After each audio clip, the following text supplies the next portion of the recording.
The advice and opinions expressed by Dr. Granpeesheh and her guests are meant solely as suggestion and should not be in any way construed as child-specific advice.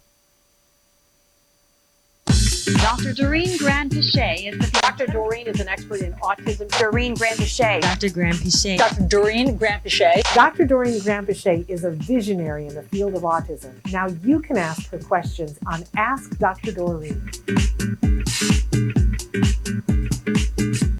Good morning and welcome to Ask Dr. Doreen. I'm Shannon Penrod and look who I'm here with. Good morning and nice to be back with everyone. And Shannon, you should save your voice as much as possible. I know. Today. I know. The rumors of my death were only mildly exaggerated. Oh, God. No, I'm much better than I sound. Everybody has had this cough thing, so I'm going to apologize ahead of time if I happen to cough, but so thrilled to be back. It's 2025. I know. Good God. I know. Like, where does the time go, right? How are we in 2025? Seriously. Yeah. But it's a big year. I'm excited about this year. I'm excited. We're gonna do some amazing things here with all of you, and I know you guys are gonna do some amazing things this year. So truly wonderful. My child's gonna graduate from college this year. Oh my gosh. I mean, that's so exciting. That's in June or May or May 19th. Very I've already exciting. circled the calendar. So we're very excited about that. But we're gonna have a great year. I've decided it's happening. We've ordered it up. We're gonna get through everything that we have to get through, and we're gonna find the happiness and the peace, and we're gonna stay in our lanes and do good work all the time. I am there with you, sister. All right, with you. We're gonna make that happen. We're gonna cough through the first part of it, but clear our throats. But that's what we're gonna do. If you are just joining us and this is your first time watching Ask Dr. Doreen, oh my goodness, it's a great year for you because I'm going to introduce you to Dr. Doreen Granpeesheh, who is a true expert in the field of autism. She is amazing. When I get time away from you, I tell you, it just makes me remember how lucky I am to have time with you. Oh, you're so kind, honestly. No, Shannon. seriously. This is the healthiest part of my day. Let me tell you. But if you have been looking for someone to help you because you're a person on the spectrum and you want somebody who's going to meet you with fairness, who's going to look at you as an individual, if you're a parent of a young person, whether it's a child, a teen, or an adult on the spectrum, and you're looking for answers of how to support that person, you've come to the right place because Dr. Granpeesheh, I just got chills. Dr. Granpeesheh is truly the person who has been at the forefront of really advocacy for individuals on the spectrum, helping them to be all that they can be, all that is important to them for over 40 years. I really kind of choke on that a little bit because nobody would look at you and think you've been doing anything for 40 years, but she has. And so it's such a treat to be here with her. And everybody should know she donates this time as much as possible. I know that sometimes we're here on Tuesdays. Sometimes she gets called away. Sometimes I've been too sick. But usually when we're here on Tuesdays, it's because she has donated this time to all of you around the world to answer your questions in real time. So we're live right now. You might be watching us in podcast because we know the most of our audience listens to us in podcast because you're busy. That's life. That's how you consume media now, right? But we are live right now, and there is an opportunity on Tuesday mornings to write in live. You can always send questions to me or to Ask Dr. Doreen. Great website. You can go to either the YouTube channels, autism-live or Ask Dr. Doreen, to be watching. And let's just remember that it's available on every single podcast platform, Ask Dr. Doreen. Now, I really, want to say to you for a while, autism-live and Ask Dr. Doreen were in the same thing, but we really have separated them now. So I really want you, for your Ask Dr. Doreen stuff, go to the Ask Dr. Doreen sites. It's really tailored specifically for that information. We're still doing Autism Live. This is all part of the Autism Network. But we're doing different things on Autism Live. So subscribe to both, like, share, do whatever it is you're going to do. Now, I will say, because most of you listen to us in podcasts, many of you have asked us in the most recent years that, when you're listening in podcasts, it's free to you. We're a free download wherever you get your podcasts, but you get commercials because we're all grown-ups. We know how this works. The way we make it free to you is that we get sponsors. So if that's wonderful for you and you love that gratitude moment when the ad plays, that's what I do when I'm listening to a podcast. The ad plays and I go, thank you for paying for this so I don't have to. But sometimes you're in the car and you're like, no, I have a certain long commute. I just want to listen to the thing. I don't want to hear the ads. It's a $5 a month fee to get the free ad-free version of it. So you go to glow.fm/autism-live, and that gets you everything that's on the Autism Network ad-free, $5 a month. You really can't beat that. And then every time we do a show, it shows up in your inbox and you can pick and choose what you want to listen to, and it's archived for you. So a wonderful thing. But I hope that we want to keep going. We're in 2025. This is insanity how long we've been doing this. I mean, if you look at the first videos, I had brown hair. And, so I've grown old doing this. But what keeps the lights on is when you guys watch, like, share, subscribe, tell other people, review on iTunes. That's a wonderful thing to help us if you would like to. Also want to say that our chat is open live. Our topic today is sleep and bedtime issues, but we'll take questions on anything live. We do have some questions that have come pre-written that we're going to get to, but I want to acknowledge that Kayla has written in and said, hi, I'm a former card worker and I loved being a BT, but all the clinics closed in Oregon. Do you think you will ever move over into Oregon again? And I know this is the question you get asked all the time. Yeah, I do. Hi, Kayla. It's so nice to hear from a former Cardian. Honestly, we don't know. We don't have any exact plans right now for Oregon. Oregon, unfortunately, doesn't, the payers and the state, one of the things that we were doing in Oregon, which I was very sad when they let go, the prior management, was that, excuse me, we're both going to be clearing our throats today, was that we were taking a lot of Medicaid in Oregon because nobody else was. Yeah. And so unfortunately, we are not yet in a place where we can do that. So I'm not yet, Oregon is not yet on our list of new locations, but I know that there's a huge need, and I think they shut down 10 sites in Oregon. So I know there's a lot of families out there who need help.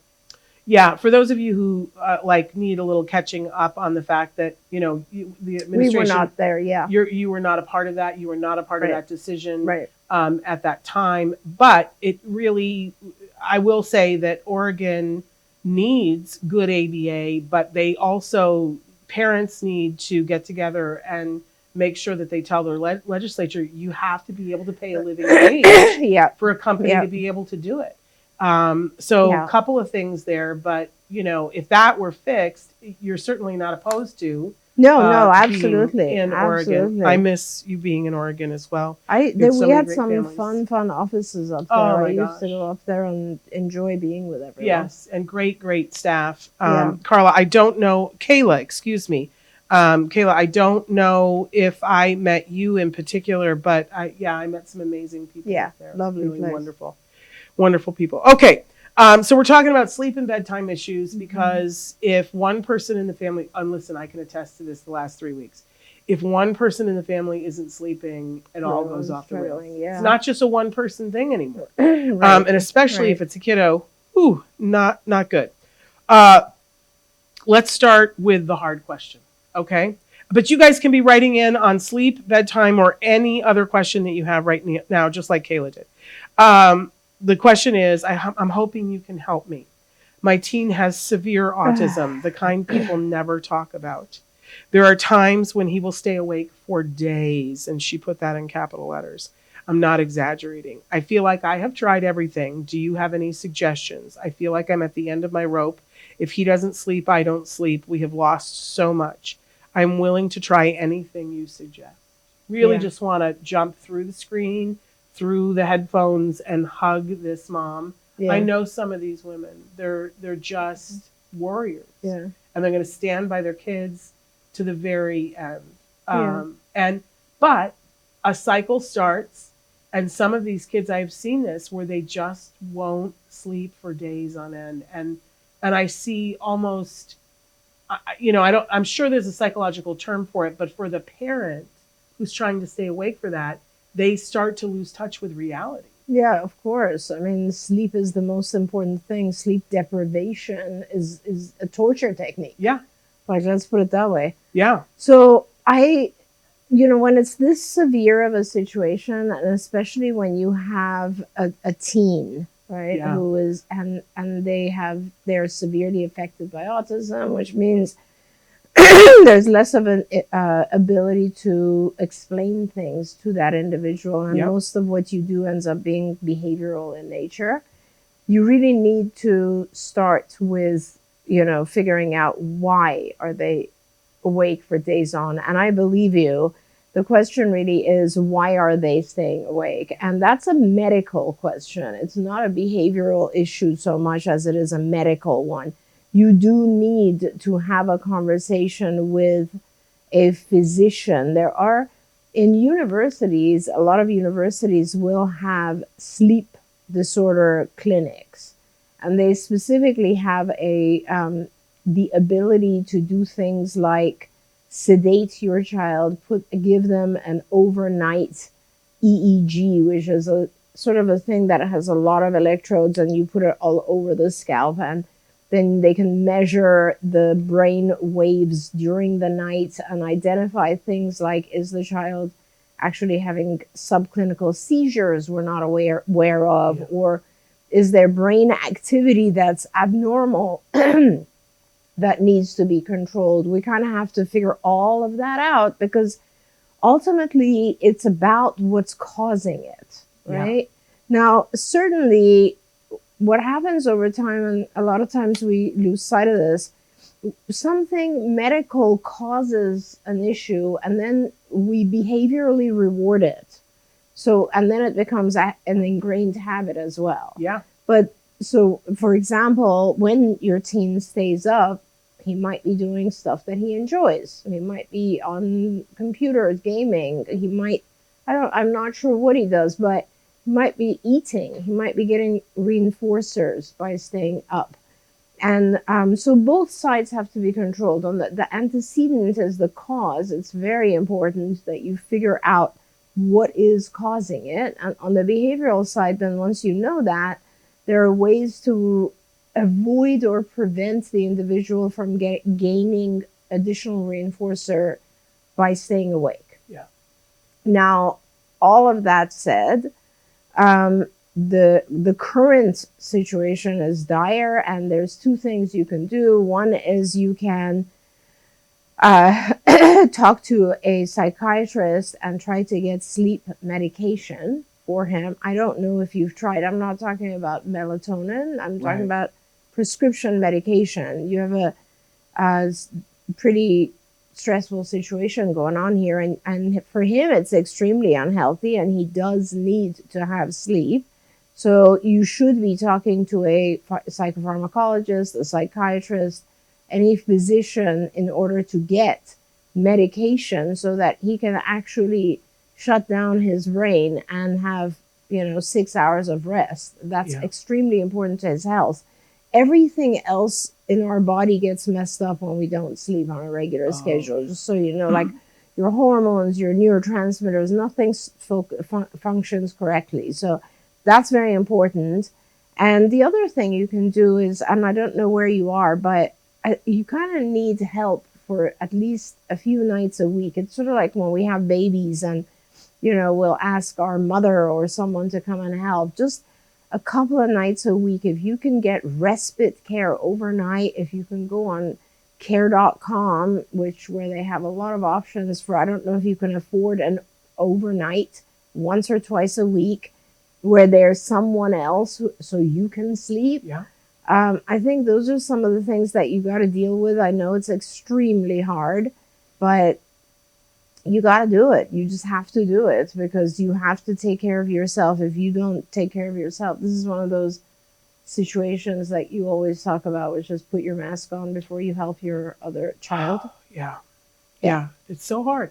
I mean, my circumstances are totally different, and I in no way want to equate it with this, right? Mm-hmm. Respectfully. But I do remember when my son was 3 and he would not sleep until 3 in the morning. Yeah, it's terrible. And I was losing it. I was just nightly not sleeping until 3 o'clock in the morning, was losing it. And I always say, you know, the only way I could get him to go to sleep was eventually get in the car and drive him around. And there was the night that I dozed off for a millisecond driving him in the car at 3 o'clock in the morning. And I was like, we got to change something. Now, we had just started at CARD, and you guys asked us, what are the 3 things that you need work on?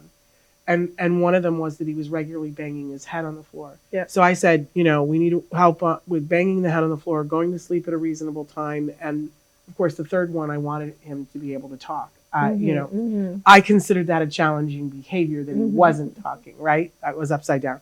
But what I remember is CARD saying, okay, we're going to work on the sleep thing first. Yeah. And I was pissed. And I remember saying, let's work on the head banging thing first. But here's what they said. We need you to be rested before we can work on that. Yeah. And that is the thing that I want to share, that while it's totally different with this mom, like I was on 1 and you're on 22, but imagine it's times 22 for that. You're not going to be able to intervene effectively with this until When we you're get you some rest. Yeah, absolutely right. Right. So whatever that looks like, whether that's, I want to say that on Friday, I had a conversation with one of our moms, and I was talking about this kind of thing, about how, you know, you can't do everything. Yeah. And sometimes you have to ask for help. And I was so amazed that she wrote to me and she asked for help and got it. Good. And I said to her, I'm so proud of you. That's the hardest thing in the world to do. Yeah. Because we get into this mode of, it has to be me. I'm the only person. I'm alone. I'm on Mars by myself. Nobody can help me. Yeah. Right? And that becomes our identity. It's true. It's so true. And there's part of it which is also our ego. Yeah. It's kind of like, why would I need help? I should be able to manage this. Oh, that should. Right? I should be able to handle my child's behavior. Yeah. And the world looks at us and says that, but it's all crap. Yeah, it's all stinking thinking. Total, yeah. And the outcome is you don't get sleep, your child doesn't get sleep, and you're ready to kill yourself. Yeah. I mean, literally, that is the fear. I mean, know. we've seen that happen because you get to a point where you're so upside down. So I hope you'll take what Dr. Granpeesheh said as seriously as a heart attack and find the way to get somebody to come in so that even before you try to do anything else, you got to get some rest and some sleep so that you'll be able to handle what it is that you have to do. Because you could have, I mean, Dr. Granpeesheh could come and be at your house to help you with the sleep, but I'm imagining that you're too sleep deprived to be able to really be able to carry that through right now. Yeah, absolutely. And part of the reason that I want you to find the universities near you who might be doing sleep interventions is that they actually do the intervention at the university. So there is an opportunity. They teach you everything, but there's an opportunity for you to take it easy for a day or two, right? Because they now have your child. Your child is safe. And now what they're doing is looking to see what's going on, what's triggering this, and how do we intervene. Now, you know, you spoke about what was going on early on with you.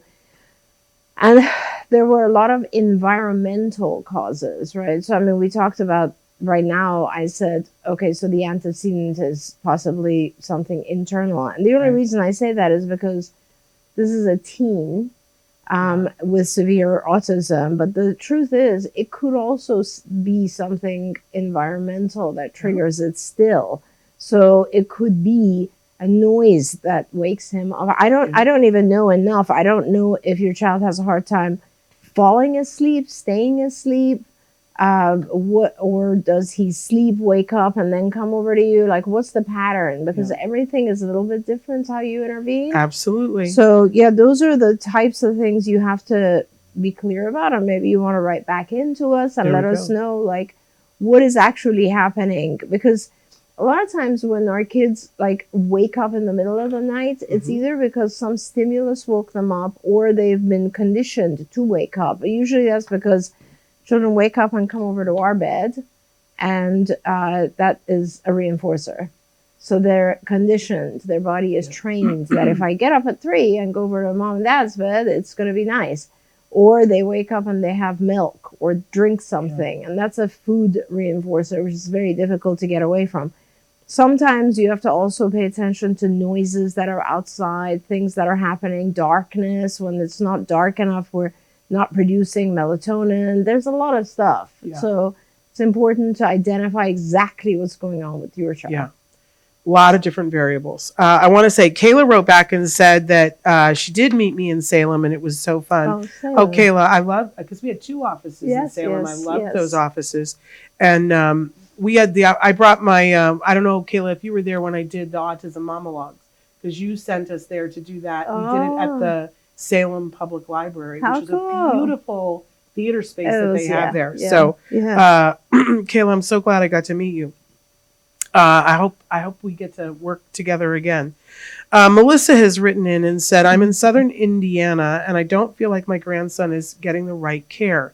It's a lot of teenagers who I feel are just babysitting, and my grandson has hyperlexia and not getting the treatment he needs. What can I do?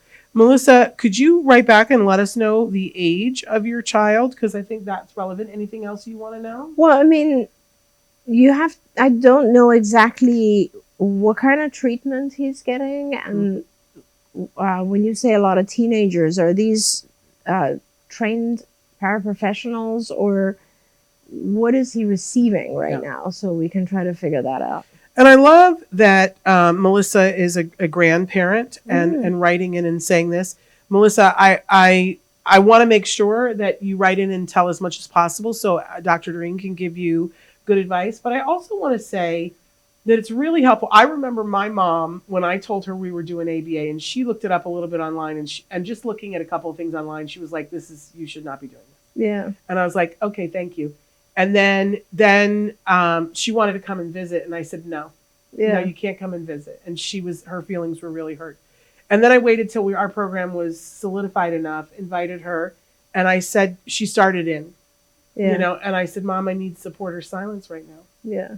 And that was really hard for her. She couldn't do it. Yeah. But then what I did was I sat her down. We had baby monitors because we were having ABA at home. Yeah. And we had baby monitors with video. And I said, just watch for 4 days. You watch for 4 days. And if you don't tell me at the end of 4 days that this is amazing. And I'll tell you, the first day she was like, it's a bunch of teenagers babysitting him and asking him stupid questions. And it makes no sense. On day 4, she literally stood up and was screaming in the room. And she said, oh my God, it's a miracle. I watched him learn that. This is the most amazing thing. Why isn't this on the news every day? Yeah. So I don't want to assume anything, Melissa. Like, I want you to write in and tell us everything. Tell us what you're going through. But I also want you to be watching it to see the progression, because I think sometimes ABA is greatly misunderstood. Yeah. And when you do see the child learn something, you go, holy crap. How did that? I don't understand how you did that. I saw you 2 days ago do this, but how did they learn this on this day? Yeah. I mean, and my mother was such a believer to the day she died. She would talk about you and ABA and go, oh my God. It's the reason why we called it, we said ABA, the autism miracle in our living room. That's what we called it for the longest time. Yeah. Because that's what my mother said. She said, there's a miracle going on in your living room. That's amazing. With teenagers. Teenagers, Melissa. I mean, they're not quite teenagers. One of them was 19. Oh, so really? That's so funny. Yeah. So the thing is that, and Melissa says that her son will be 6. Okay. In February, her grandson. And the thing is, Melissa, that, I mean, first of all, tell us if it's ABA. Yeah. Like, we don't even know. But, you're right. Yeah. You're right. If it is ABA, there's high quality ABA and low quality ABA. For sure. So that is something we want to consider and talk about, whether what he's receiving is good or not. And then the other thing is, he seems to be hyperlexic. And that really should be used. It's a superpower of the child. And we want to use that as much as, yes, it's ABA, she wrote. Okay. So there's, I guess, a few things that you want to watch for if you are, and as Shannon said, to be fair, give it a little bit of time. Mm-hmm. But these are the things that you want to ask and question and observe. One is he learning new material? Is he learning? So, and that could take a little bit of time. The way that ABA works, just to kind of give you an idea, is that it starts with a very small goal or target, what we call. And so you take a larger target, like a skill that you want to teach, and you divide it into very, very small pieces. And then you prompt and model that piece, that particular behavior. And then you really heavily reward that thing so that it becomes a part of the individual's behavior. Then you take another piece and you do the same thing, and it involves a lot of repetition. And when the child masters that, you kind of, oh, good, now I can put these two things together to form something longer. And it's a very tedious process that may take a long time, as Shannon said. It won't look normal for a while. But then as soon as it gets to the point where the child kind of clicks and it's like, oh, when I want something, I don't have to scream and cry. I can just say, I want juice, and I'll get it. And then it clicks. And then the child realizes, oh, language is useful. And then it goes from there. So that's just an example with language. And with behavior, when challenging behavior occurs, a lot of what you'll see is a child having challenging behaviors in order to get the things they want. Yeah. I'll say that again. We tend to have challenging behaviors in order to get the things we want. So we will hit in order to grab a toy. We will run away in order to avoid something. So we have challenging behaviors that are not really good. And the ABA therapist's job is to literally ignore or block those things, not allow them to have any kind of effect, not allow them to not allow the child to get the things they want when they have a challenging behavior. So when you do that, over time, the child learns these challenging behaviors aren't useful. I better learn language. I better learn some sort of communication. With hyperlexic kids, the reason that I said you should be using that superpower is that we use the written word as prompts to teach spoken language. But again, all of this stuff that you're going through, have a conversation with your child, your daughter or son, and participate. Usually on ABA cases, there's a person called a BCBA. That's the Board Certified Behavior Analyst. They're the person in charge of the program. And have a conversation with them, sit down with them and perhaps the team or the therapist that's there and say, tell me how my grandchild is learning and tell me what the goal is. There's got to be a goal. So we can't just say, oh, yes, I'm going to teach your child at this age 6 the following things, and none of them are connected to each other and there's no real purpose to it. Right. There's always got to be a purpose. And here's how it works. Like, you start with the child and say, this is a child of 6 years of age. What are other children at 6 years of age doing? And what areas can my child not do? It's just that simple. Where has my child fallen behind? It's kind of like tutoring a math class, right? My child cannot keep up with the rest of the class, so I have to get him a tutor. That's exactly what you've done. What you're the grandparents, but your children have done. And the goal of ABA is to help the individual catch up as much as possible. So that's what it is. And you have to look at it and you know, when you think that you feel like they're just babysitting, just ask your daughter or son to really look and see what has the child learned in the last month. Yeah, but part of the teaching is, because you talk about this all the time, I'm going to get t-shirts made this year. It has to be fair. It has to be fair. It has to be nice, fun. It has to be fun. And so it's so funny because we have different camps of people who are fatouts about different things with ABA.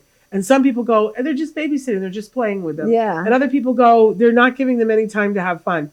It's got to be way somewhere in the middle. So true. If you imagine like the best school with the most interactive teacher who's making it the most fun, right? Where the kids are learning and they don't even know they're learning because they're having fun. Yeah. That's what it should be looking like. Yeah. Now, of course, there are times when it won't be fun for the child. Right. because when they're having to learn something and they get to a phase of frustration, Right. I always like to point out that my child was frustrated on a regular basis, but he was never left in frustration. If it's fair, the child goes through a frustration period and gets to the point where there's a reinforcer, a manageable amount of frustration, not hours and hours of frustration. No, right. As parents, we tend to like not want our children to ever be frustrated, but we Right. have to remember frustration is a part of learning. My son, when he was 10, said to me, Mom, frustration is just a sign that things are about to change. Yes, that's exactly right. Oh my! That's so From right. my 10-year-old who went through this, you know.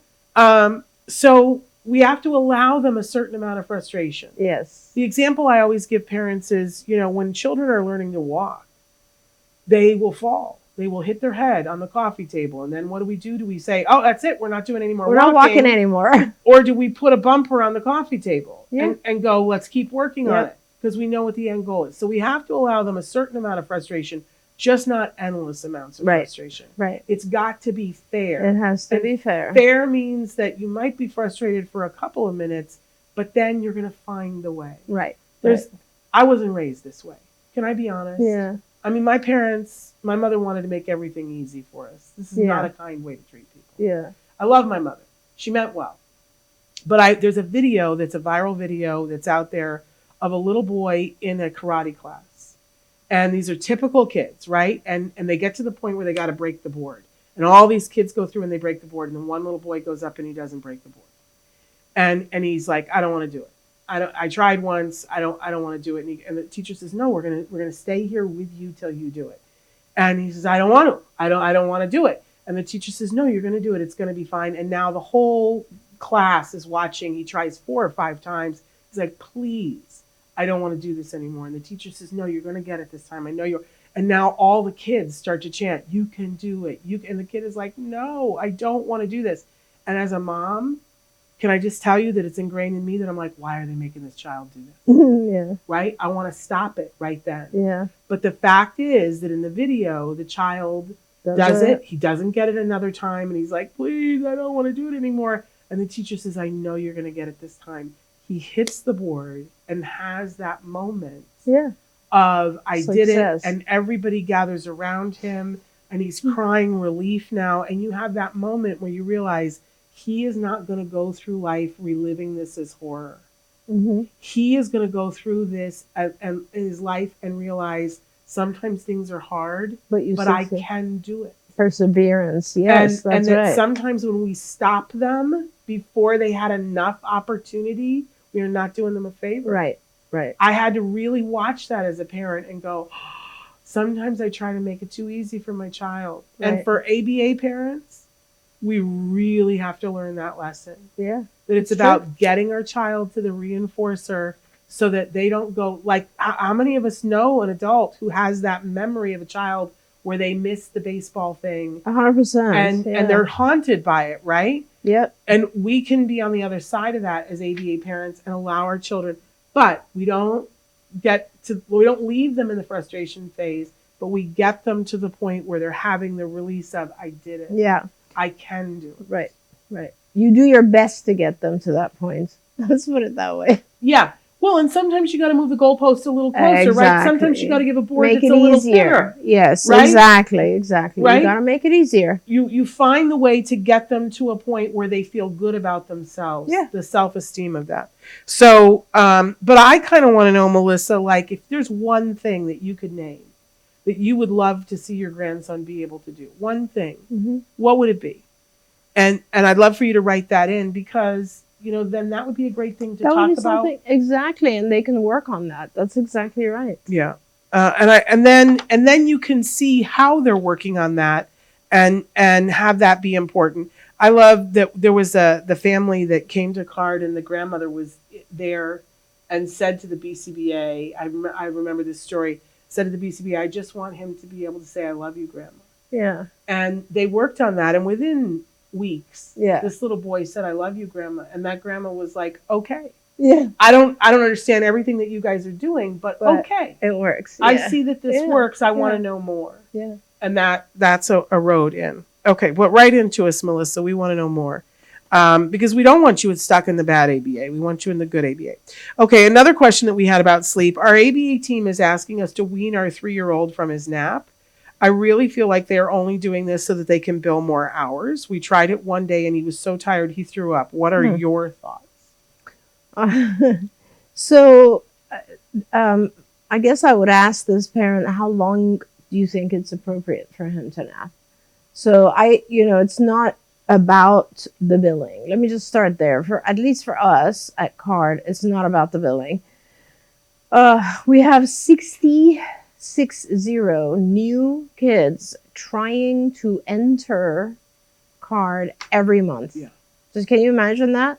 Yeah. That's about what is that? 720, 800 kids a year trying to get in. So it is not about that, because if not this child, we can take in another child and work with them. It's really just not. It's not like there's a lack of demand. Right. Okay.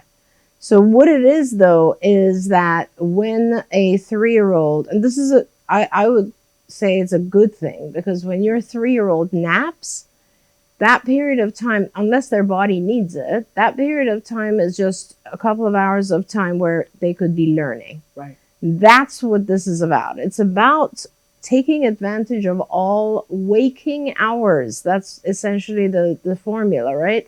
We want to teach all waking hours. Now, if it's a 3-year-old who's napping once in the morning and once in the afternoon, you're wasting a lot of time. And the real question is, how are they sleeping at night? Yeah. Do they still need a nap during the day? Usually by 3, people have weaned their child off of napping. You don't have to do it all at once. You can do it gradually by reducing the nap time to shorter and shorter periods until you can then take the child off. We don't know that not sleeping one day led to the throwing up. It could be a lot of other things. It could also be that some of our kids get so stressed out that they actually induce rumination, and then we think, oh my God, what did I do wrong? And let me reverse whatever it is that I did. So I would say, listen, by 4, all children are off of their naps. So you should start working on this. You can ask the team to do it gradually, but don't come at it from a place of, these people are my enemy. They're trying to make money off of me. That really just isn't true. We have every agency that's good has tons of kids waiting for services. I actually think the flip is more the issue now, that if you have an ABA company that is putting pressure on you because they want to have your child more of the time, you're in a really incredible situation that you should be grateful for. You should be happy for and thanking for, because I'm running across ABA companies that are telling parents that it's appropriate to give 10 hours to a 3-year-old. Yeah. And it's not. Yeah. So but I love that you said, how is the child sleeping at night? Because I think that's also the key to everything. If you have a 3-year-old, I think so that, like, probably this parent, because I just will tell you that I've seen this with other parents where they're like, well, they want us to wean off the naps and the child won't go to sleep until midnight. Yeah. Or they wake up at 3 o'clock in the morning or whatever the thing is. So often it is parents we're so resistant. I was so resistant to this. Yeah. Because that nap was like saving time for me in the afternoon. Yes, it's like, oh my God, one other thing. Let's be real about it, right? But or maybe I got to take a nap, right? But when we stopped doing the nap at the same time that we started working on him going to sleep before 3:30 in the morning, woohoo! Apparently that was a part of the answer. Yeah. I wasn't happy about it, but it led to better days. Of course. The shift of that. It does mean that things are changing. Yes. With your child and your child's schedule. That's an important point. And we have to, like, have whatever feelings we have about that. No, you're right. People don't like change. You're absolutely right. And it's such a stressful period of time when you have a child on the spectrum and they're young and there's just so much you're trying to figure out. So I completely understand the hesitation to try new things, right? And sleep is a big one. But I will be honest with you, I don't think I've met a parent yet that hasn't once they've made the transition, hasn't looked back and said, oh my gosh, that was a good transition for everybody. Yeah. Now we're sleeping through the night. Now my child is learning more. He's learning faster. She's doing more of the stuff that I was hoping and praying that she would. So it's hard. We get stuck in our own way, but I want to spend another second on this one because I feel a resistance in this question. It's kind of like we tried it one day and he was so tired he threw up. Yeah. So it's sort of like my poor child needs his sleep and this ABA thing is too much stress. Yeah. And if that's how you feel, then we got to talk about goals and we got to talk about what is ABA and what do you want for him. And I'll start with no matter what causes autism, it does cause delays and it causes different ways of communication. Then you, as a parent, you need to ask yourself, what are the things I want for my child? And every parent has a different thing, right? Some people will say, I want my child to go to college, get married, have a very, very normal life. Other parents will say, I want my child to stop having toileting accidents and have a sense of safety and have some social communication ability to talk. Whatever the goal is, it takes work because at this point your child has fallen behind and the way that their brain is functioning is a little bit different. So we now have to rewire and teach things that will allow your child to actually learn from his environment. So that's work.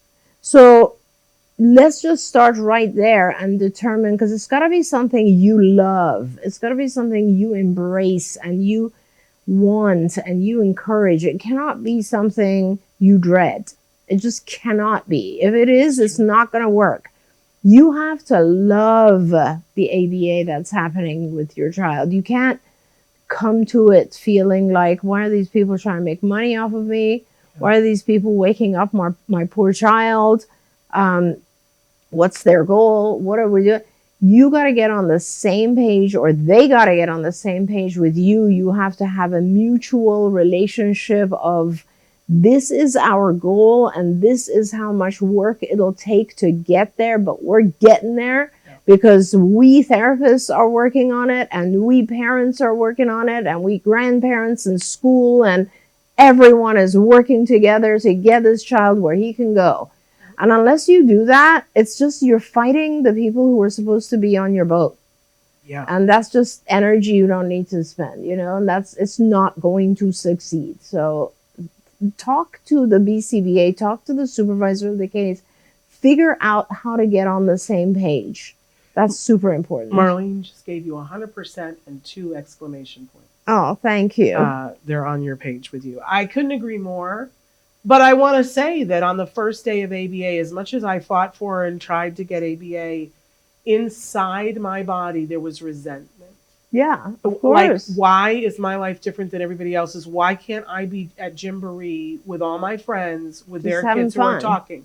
Yeah. Why do I have to be here with this and be dealing with this? Yeah. That was baked into my bones. What changed it was when you guys, the first thing that you taught him that made a big difference. And I went, these people are here to save us.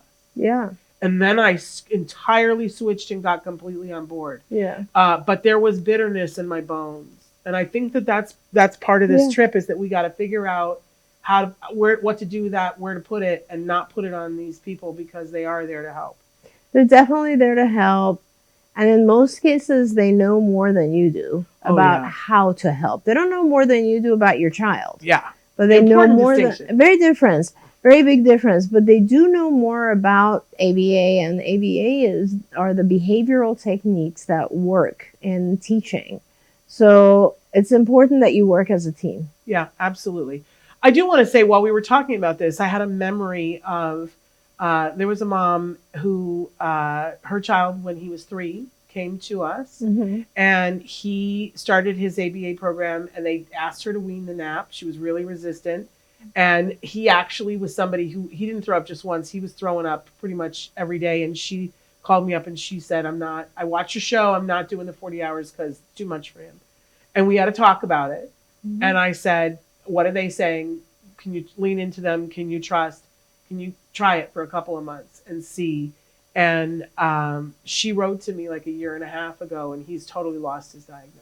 Yeah, that's awesome. And she said, I'm so grateful because in that moment it was too hard for me. 100%. And she said, but I knew that you had, that you would, Mm-hmm. my kid wasn't throwing up, let's be honest about that. But I had to go through the weaning the naps. Yeah. And I do, I get to sit in the place of knowing that we went through that hard stuff and my child graduates from college in a couple of months. I'm just saying, it's a good place to be in. Yes. And sometimes you just have to know the other people's stories to get through the hard thing yourself, definitely, right? Definitely. Okay. My husband suggested I write to you. Our 7-year-old is still sleeping with us. I will be honest, it is the only way that I can get him to sleep through the night. If I spend hours getting him to bed in his own bed, he still wakes up around 2 a.m. and gets into our bed. I'm so exhausted, I let him.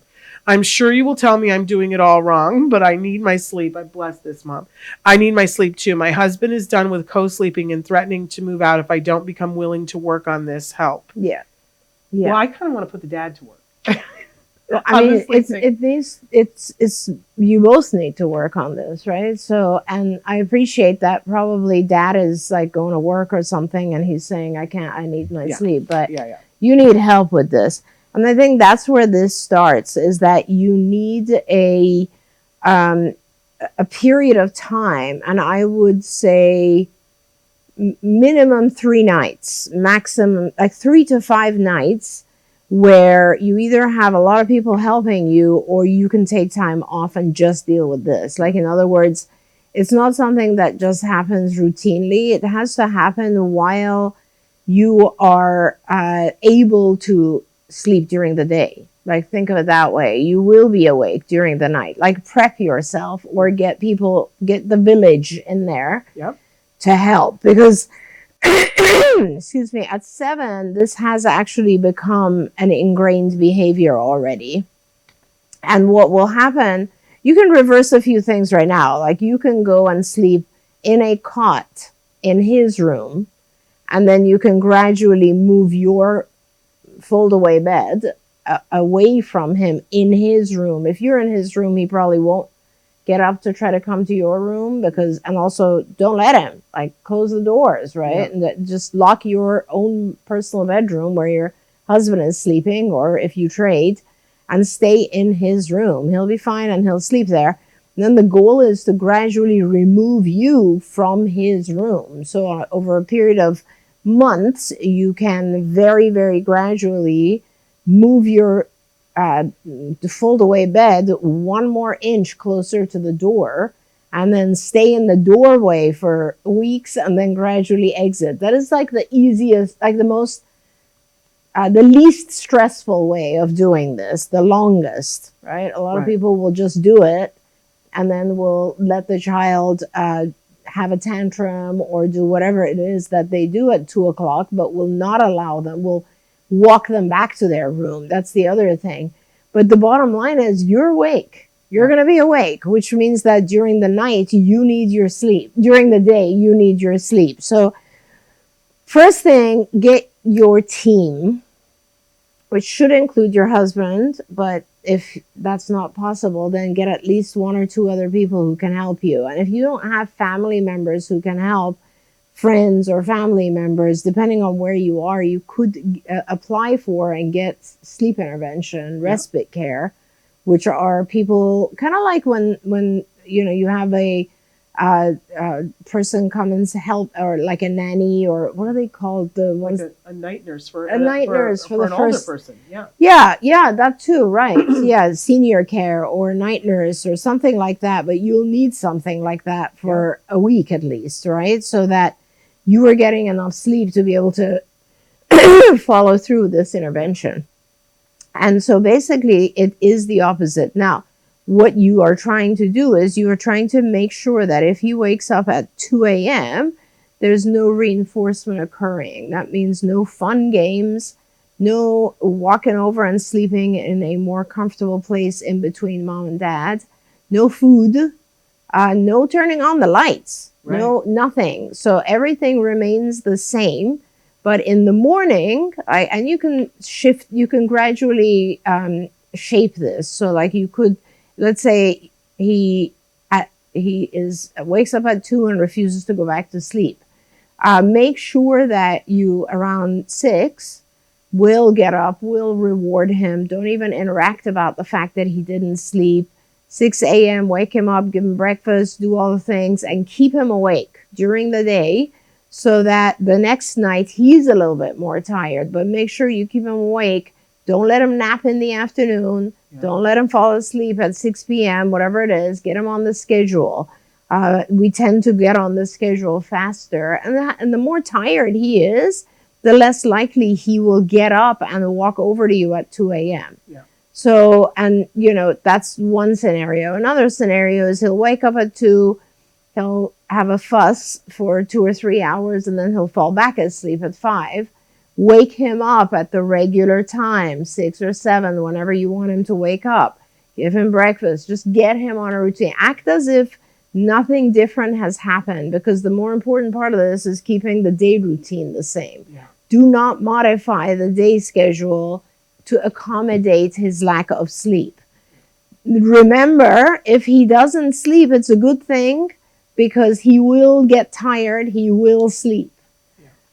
So that's kind of how it is, but start with getting help, because you cannot be the one doing this 3, 4, 5 nights in a row. Yeah, I hope that's the part that you hear more than anything else, because what I hear is that there's a little bit of blame baked into this. Yeah. That like you're not doing it and the husband is saying you need to be doing it. But the expectation that you can go through your day and all the things that happen in your day, that you can do a whole intervention at night to get him to sleep in his own bed, and that you can wake up at 2 o'clock in the morning and do the intervention, and that you can still get up in the morning and do everything. That's the part that's not making sense. Right. You can't. That's an impossible task. Right. No one can it's do just that. That's not just it really you. is. Yeah. It's just impossible. So you need help. We're developing this whole new program called Neurodivergent Parenting, which is a pretty cool program.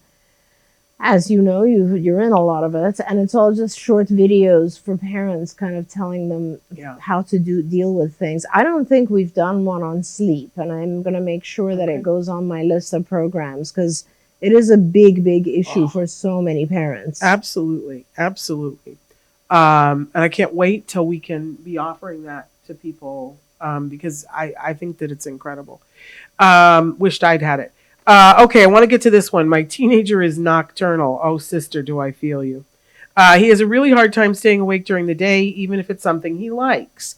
Then he is awake all night. I try to keep this under control, but I fail. Now, during the holiday break, I have lost all control. Today, he slept until 4 p.m. Right? I don't know how he is going to go back to school next week. I know you're going to I know you're going to ask. He is not allowed to be on the computer, TV, or video games at night, but I have caught him with his phone. I am afraid if I take everything away, he will leave the house. Yeah, this is so hard, and he's a teenager. Yeah. Ask yourself, and I don't know when you wrote this question, but the funny thing is, like we dread things and then we do them.